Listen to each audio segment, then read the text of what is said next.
BBC news আন্তর্জাতিক সংবাদে আপনাকে স্বাগতম। শুরুতেই সংবাদ শিরোনাম, এরপর বিস্তারিত।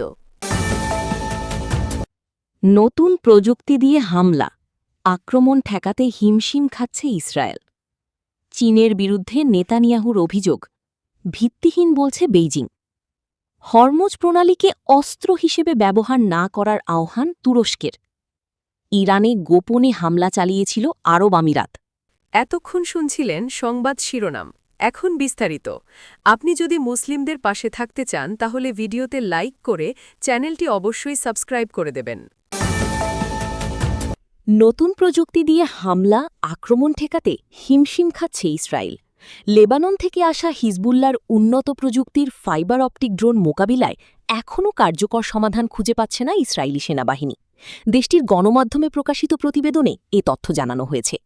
শনিবার সংবাদমাধ্যম কান এক প্রতিবেদনে জানিয়েছে, হিজবুল্লার ড্রোন হামলা ঠেকাতে ইসরায়েলি সেনাবাহিনী সম্প্রতি দক্ষিণ লেবাননে স্মার্ট টার্গেটিং সিস্টেম মোতায়েন করেছে। প্রতিবেদনে এক ইসরায়েলি সামরিক কর্মকর্তার বরাতে বলা হয়, রাতের অভিযানে চলমান লক্ষ্যবস্তুতে আরও নির্ভুলভাবে গুলি চালাতে সেনাদের মধ্যে শত শত ড্যাগার নাইট ভিশন স্কোপও বিতরণ করা হয়েছে। ইসরায়েলি সম্প্রচার মাধ্যমটির দাবি, হিজবুল্লার ফাইবার অপটিক ড্রোন বর্তমানে দক্ষিণ লেবাননে ইসরায়েলি বাহিনীর জন্য অন্যতম বড় অপারেশনাল চ্যালেঞ্জ হয়ে উঠেছে, কারণ এসব ড্রোন শনাক্ত ও ভূপাতিত করা কঠিন। প্রতিবেদন অনুযায়ী দক্ষিণ লেবাননে ইসরায়েলি অভিযান ও অনুপ্রবেশের মধ্যেই হিজবুল্লার ড্রোনগুলো ইসরায়েলি সেনা ও সামরিক যান লক্ষ্য করে হামলা চালিয়ে যাচ্ছে। তবে এখনও এসব ড্রোন মোকাবিলায় নির্ভরযোগ্য কোনো সমাধান পায়নি ইসরায়েল। চীনের বিরুদ্ধে নেতানিয়াহুর অভিযোগ, ভিত্তিহীন বলছে বেইজিং। ইসরায়েলি প্রধানমন্ত্রী বেনিয়ামিন নেতানিয়াহুর দাবি প্রত্যাখ্যান করেছে চীন। বেইজিং ইরানকে ক্ষেপণাস্ত্র তৈরিতে সহায়তা করেছে বলে নেতানিয়াহু অভিযোগ করেছিলেন।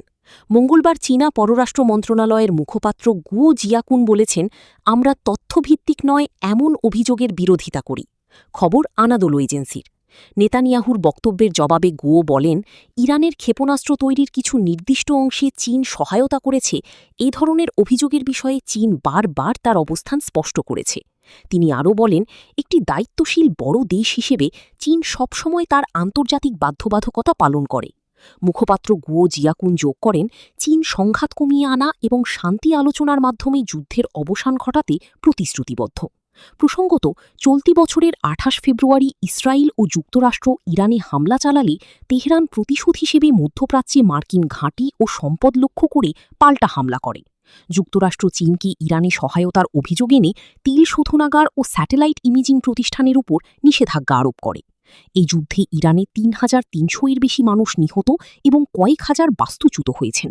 যুক্তরাষ্ট্রের অন্তত ১৩ জন সেনা সদস্য নিহত এবং আরও অনেকে আহত হন। পাকিস্তানের মধ্যস্থতায় ৮ এপ্রিল যুদ্ধবিরতি কার্যকর হয়। হরমুজ প্রণালীকে অস্ত্র হিসেবে ব্যবহার না করার আহ্বান তুরস্কের। হরমুজ প্রণালীকে কোনোভাবেই চাপ প্রয়োগের হাতিয়ার বা অস্ত্র হিসেবে ব্যবহার করা উচিত নয় বলে সতর্ক করেছেন তুরস্কের পররাষ্ট্রমন্ত্রী হাকান ফিদান।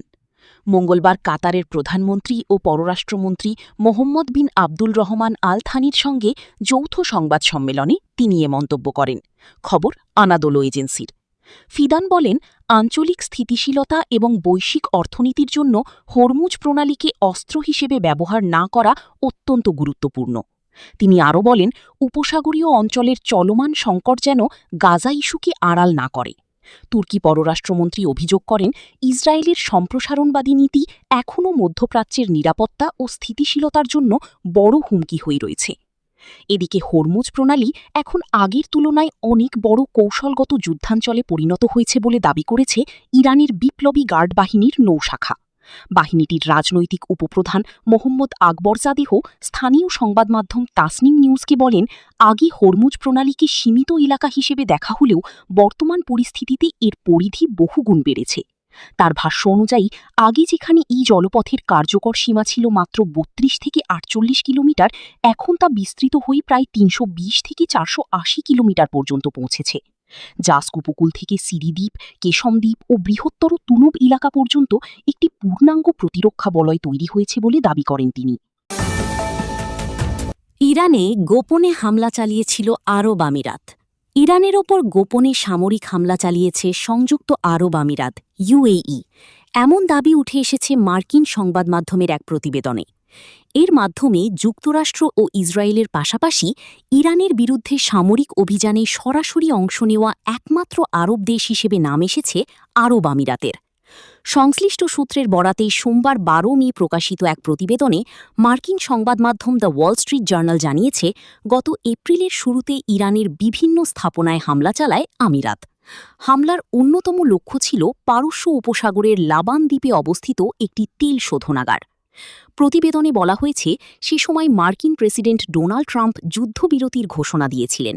তবে হামলাটি ওই ঘোষণার আগে নাকি পরে হয়েছে তা স্পষ্ট করা হয়নি। ওয়াল স্ট্রিট জার্নালের দাবি, হামলার পর ইরান একটি নির্দিষ্ট স্থাপনায় অজ্ঞাত শত্রুর হামলার কথা জানিয়েছিল।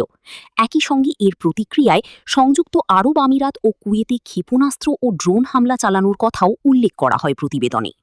যদিও পুরো যুদ্ধে আমিরাতের সম্পৃক্ততার বিষয়ে বিস্তারিত তথ্য প্রকাশ করা হয়নি, তবে লাবান দ্বীপে হামলাকে দেশটির সরাসরি সামরিক অংশগ্রহণের স্পষ্ট উদাহরণ হিসেবে তুলে ধরা হয়েছে। একাধিক সূত্র জানিয়েছে, উপসাগরীয় অন্য দেশগুলো যুদ্ধে সরাসরি অংশ নিতে অস্বীকৃতি জানানোর পর ওয়াশিংটন আবুধাবির অবস্থানকে ইতিবাচকভাবে দেখেছে।